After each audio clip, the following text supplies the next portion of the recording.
On my story today, Austin Anibe Otene takes us through his passions, adventures, successes, and hope for the future.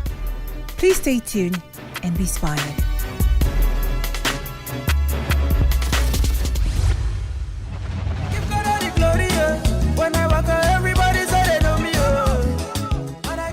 My name is Ugochukwu Omeago. Grew up a young child with polio, survived it and succeeded through it as well. And went to the primary school here in Nigeria and went to a secondary school. Finished from the university here before I traveled to the United States. And have worked in several companies that are blue chip companies. I have built about 4 companies. And each time people see me, they wonder how I did it. But I'm so surprised that they're even shocked, because every human being, regardless of the circumstances you were born, you're always bigger and better when you realize that you have the power to do anything. And I'm sure that if you believe that you can and have the capacity, you can always be anything that you really want. And this is my story.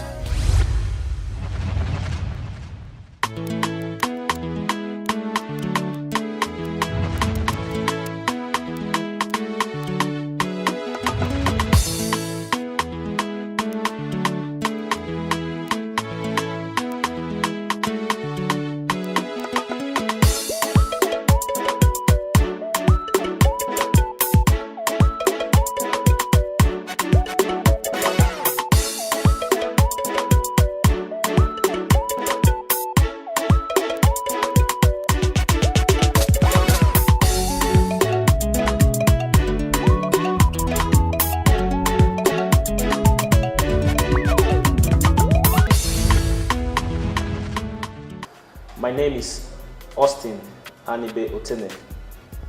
I come from Olamabro local government area. My village is Imane, Ofudu in Imane, to be precise. I was born on the 25th of August, 1980. Then I started my primary education formally in my village.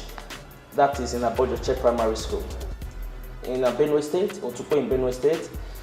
You know, I come from a family of 8 siblings. We're 8 in numbers. Today we're 7 because I lost my best friend, my elder sister, in 2013. So God blessed memory today. Adam may also rest in perfect peace. I miss you so much. We are Christians, and after my primary education, I went to St. Charles College in Antwerp, and I started my secondary education there. Afterwards, I came back to my village, Imani Community Grammar School, to round up my SSC, my school cert. Afterwards, my dad at that point said we were due, we have learned the language, we have known our brothers and our sisters, we have understood the culture from where we come from, and as such, it's time to venture into the wide world. And so it took us out to Ebonyi State. Then it was at Ebonyi. So that was where I went to the Polytechnic, Akanibe Federal Polytechnic to be precise. I studied quantity surveying. Don't mind me, I haven't practiced before, because what I do today is telecoms. I'm a telecom specialist. I started my career after school with the United Nations Monitoring and Evaluation Unit in Ebonyi State, where I was the project officer. Small but active, you know. I was managing all the projects in the local governments in Ebonyi State, though we had a counterpart package with the state government. Then my meetings was with then Dr. Ichai Tuma was the secretary to the state government. So our meetings was always, you know, you will see a small guy, one small little guy, having meetings with the big, the high and the mighties in Ebonyi State then, but that was the courage, that was the tenacity at which the discipline has transformed me into, you know. And from there, at the point, because my interest was in telecoms, while working in UNDP, I was looking for an opportunity in telecoms, and I saw it. I saw an advert one day, and actually what motivated me was I was listening to, it was Newsline as at the time, and I saw a 9-year-old boy who was being interviewed as a computer, expert, and I was challenged.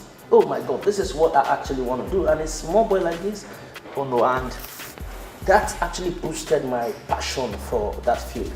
And so I applied to direct on PC in Port Harcourt. It was an ISP, internet service providing company. I joined them, and I was a networking engineer there. Because I ventured, I more or less like moved away from what I studied in school to telecoms, I had to undergo some professional courses like the CCNA, MCSE, and the MCSA, so that I can get some certifications to back up what I intend to do as a new career path. And so we were doing well in direct on PC, and from direct on PC, I joined Weko Engineering because I was transferred to Lagos. There was a new system. It was a radar income stream modem that was introduced.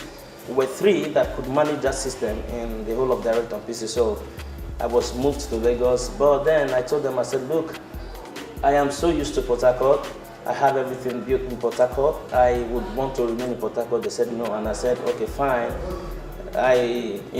These are part of the challenges you face in life. Sometimes you're at a crossroad to take decisions, and you have to just take some decisions in life. So I took the decision, and I said I was not going to go to Lagos because I just want to be in Port Harcourt. I feel so strongly in my spirit that I'm not done yet with Port Harcourt. So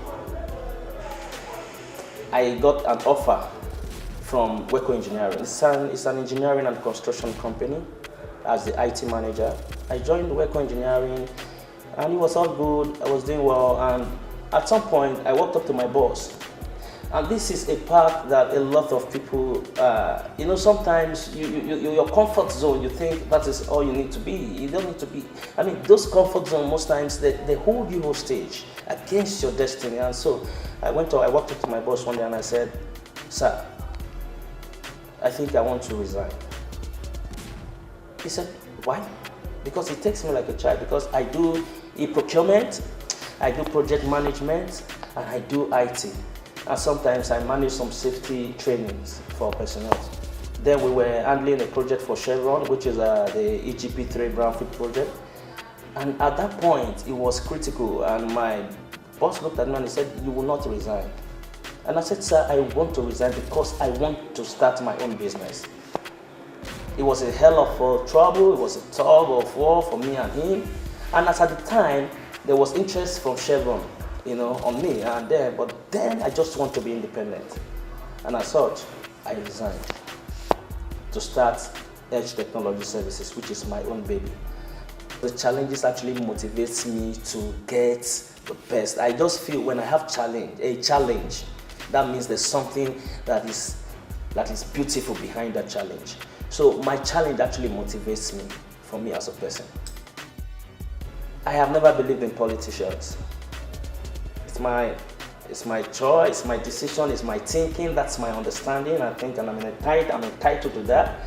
I feel that they are not trustworthy, you can trust them. And because you look at the way the country is, it's polarized up and down, along religious line, along ethnic line, and you begin to say, what's going on?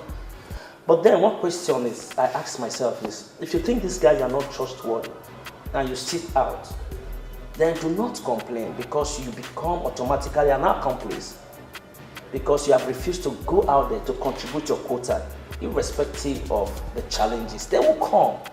Challenges will definitely come. And so this is why, at this point, it seems like I'm moving away a little bit from what I do as a professional to something else that's also professional, because politics for me is professional. People say it's dirty. It is not dirty. People who play it the dirty way. And so if we all come out and as a people united with one voice and with the new voice, which is the caption for what I'm doing, then we can actually get to our zenith, because these things are not rocket science.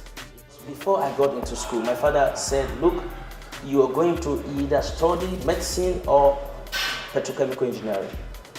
I told my father, no, that's not what I want to do, because I actually want to do IT. So it became a tug of war, and I had to go to school. I went to the school, I bought a pre-ND form, and I started my prelims. My father refused to pay because he wants to frustrate me, to ensure that I pull out of the school to do what he wants me to do. But then I was resolute. I said, look, this is what I want to do. But then, you see, sometimes, and this is why it is very, very appropriate for parents to make sure that they counsel their children when they are. It's not about always the stick approach. Always apply the carrot and the stick approach when you're grooming a child. I am married with 4 amazing kids, 3 boys and a girl. My wife, I call her the most important woman in the world, the best woman in the world, the most beautiful. You see, I have come to understand in life that there's a pattern to grow a child. You know, our parents of old, they believe in just one pattern, and their pattern is hey, hey, hey, hey, hey. It has to be like that, and no kid finds that funny, because by nature we feel we are independent. And one thing that is very peculiar with the male child is that they have this ego, which is built in them from birth, so you can't change that.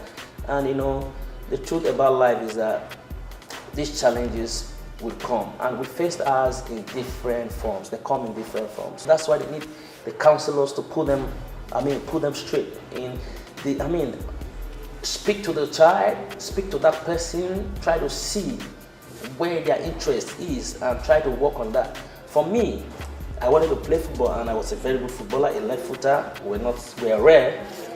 And at some point, I was at the under 20 camp. Then Coach Yasia was then my coach, a good coach, but I didn't make it to the team for 1 or 2 reasons. But all the same, I found out that was not where I should be. So, but what happened? Because I was disappointed, I didn't just lay low. I didn't give up. I moved on. With the challenge. I faced the challenge. I took the challenges head on.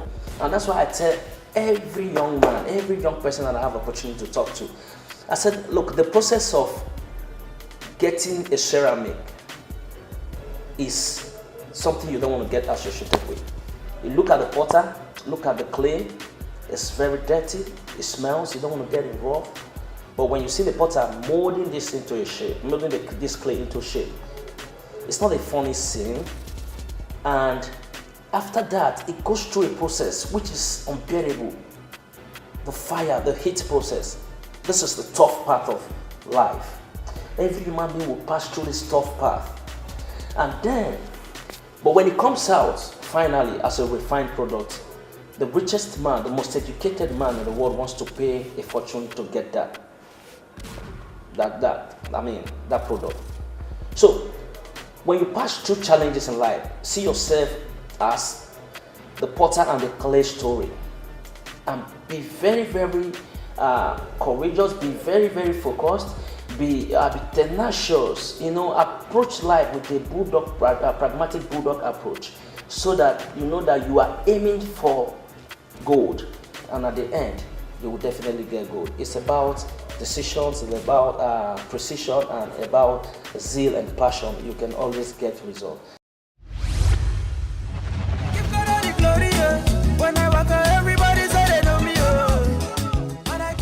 My name is Ugochukwu Omeago. Grew up a young child with polio, survived it and succeeded through it as well.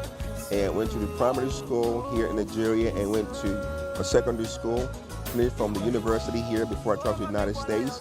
I have worked in several companies that are blue chip companies. I have built about 4 companies. And each time people see me, they wonder how I did it. But I'm so surprised that they're even shocked, because every human being, regardless of the circumstances you were born, you're always bigger and better when you realize that you have the power to do anything. And I'm sure that if you believe that you can and have the capacity, you can always be anything that you really want. And this is my story.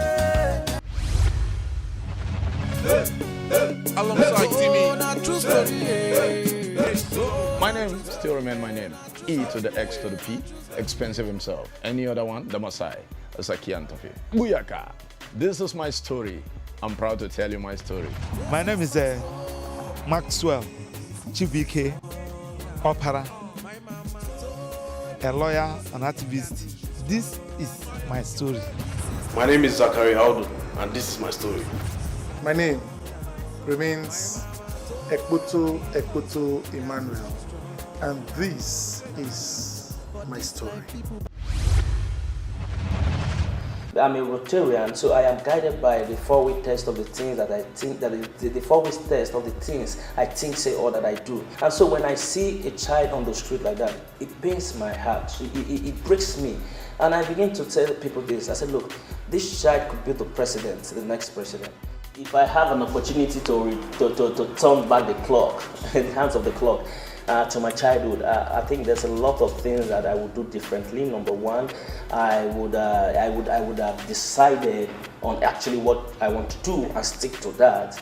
Because if you're not standing for something, you would fall for everything or for anything whatsoever. I think that's so. So the thing is, I would, for one, my career, like maybe I would have listened to my father. Who knows? But then I would have, like I said, I would have chosen a career path, stick to it, and grow in that, and solidify my base on that. Government has a big role to play. Now I look at the situation we have in Nigeria today, and I feel so strongly that children are not being given the right protection, the right platform, the right environment to become that leader of tomorrow that we are always told we were, or we are rather, as it were. Now, let me take a look at our education system. Our education system, if you see today, what's happening to our government institutions? You see, this is where we started from, and as at the time, as much as it may not be the best period, but as at the time that we went to government school, it was awesome. Everything was done with so much professionalism. But today, the government institutions are all dilapidated. The standard is zero. The moral is dead. And so it's a major problem. So government should focus on education. The child that you call the leader of tomorrow deserves the best education. I'm fortunate to travel around the world. If you see the quality of education out there, you see, they do education, they treat education like their life depends on education. But in Nigeria, it's not so. Instead, what we have too many private institutions, and they have overshadowed the government institution. And what has that succeeded in doing? It has succeeded in putting the average Nigerian in penury, in pain. Because imagine a man, a civil servant who earns, how much is that salary? How can they afford to pay a child's school fees? Maybe let me say the ones in the university, for like some universities get like $1 million naira, 800,000 naira. For me, it doesn't make sense.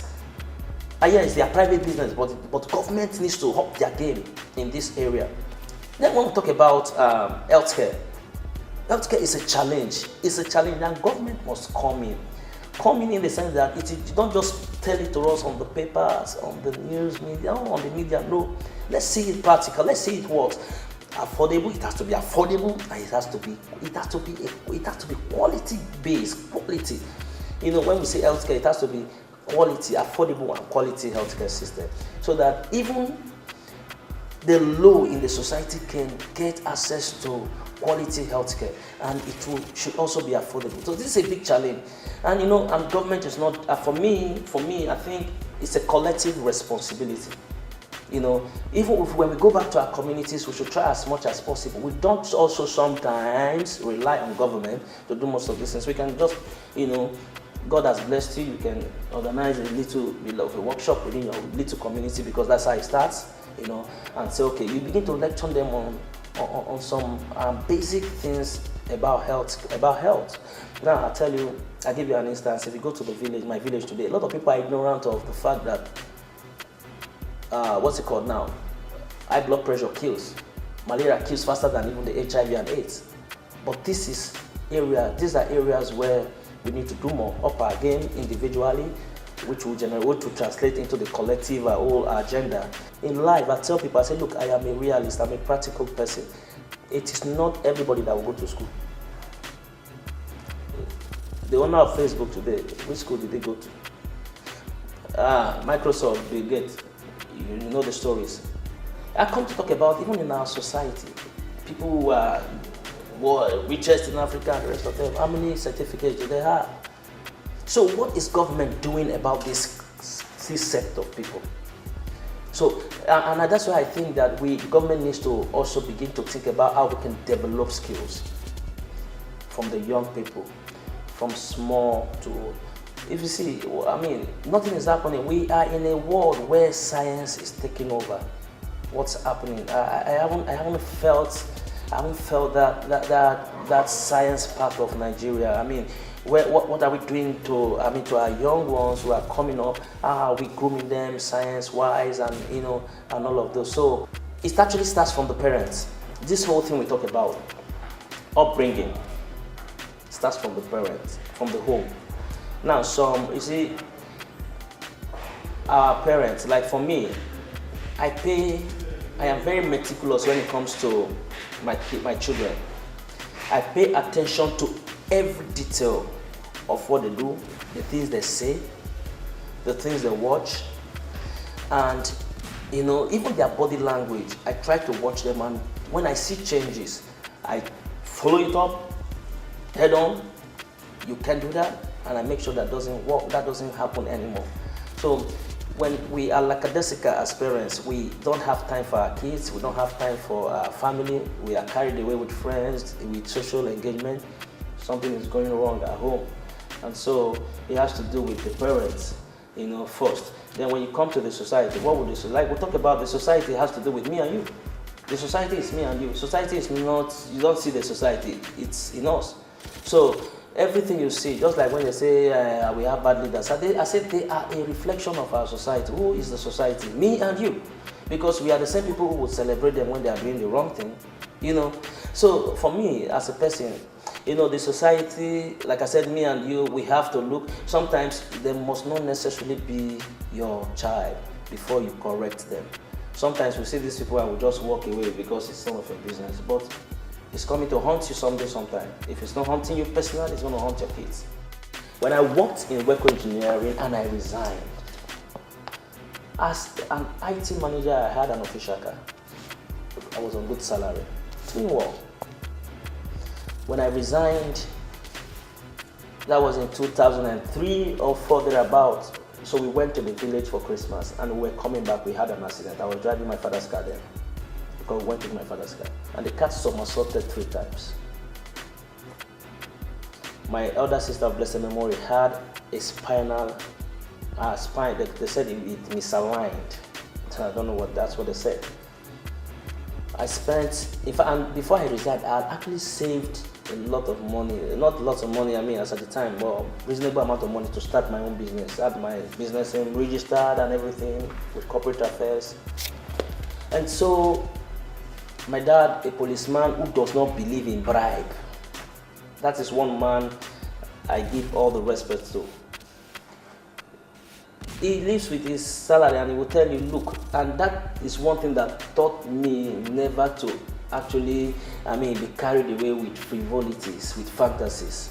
Because my father will tell you, if you like something and you don't have, if you begin to want something and you don't have the ability to get it, then you want to steal. So it makes us, as children growing up under that man of blessed memory today, to be contented with whatever thing that we have. And we manage it and we feel so comfortable with it. And so when I resigned, I said we had this accident. Now there was nothing to do for my sister. We took her to National Orthopedic Hospital in Enugu. It was tough. We had to move her to Israel for surgery. I spent everything that I saved. Like I said, she was my best friend in the world. Saved everything that I saved was gone into that. I was happy doing it just to make sure that she was fine. And so, thank God she became fine. Everything went well. Now I went to square zero.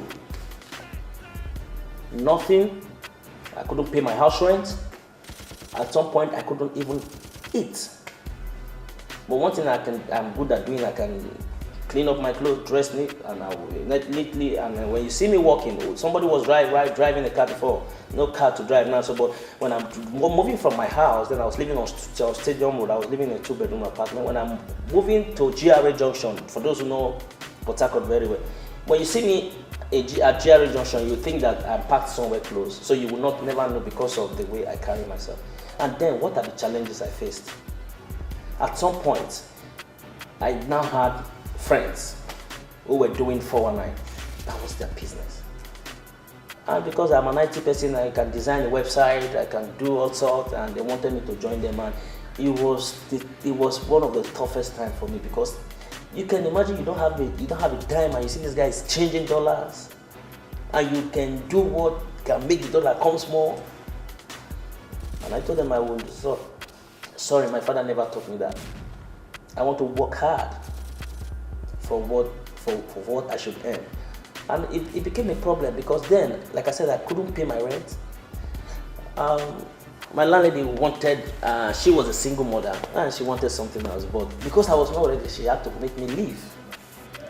I moved everything that I have, everything, electronics, furniture, moved it to somewhere called My One in Port Harcourt, kept it in a store. As I speak to you, I never took anything pin out of that till today. It was all gone like that. And so I left her house. So I was putting up with these friends. And so because they wanted me to do this, and I said, no, I will not do it. They said I should leave their house. It was very, very tough. But what I did was I never gave in. And that's what I'm telling every youth. You don't need to become something else because you must survive. So this is my story. And that's it on My Story today. For your comments and suggestions, please send a text or WhatsApp message to 0806 004 2843. Thank you for staying tuned.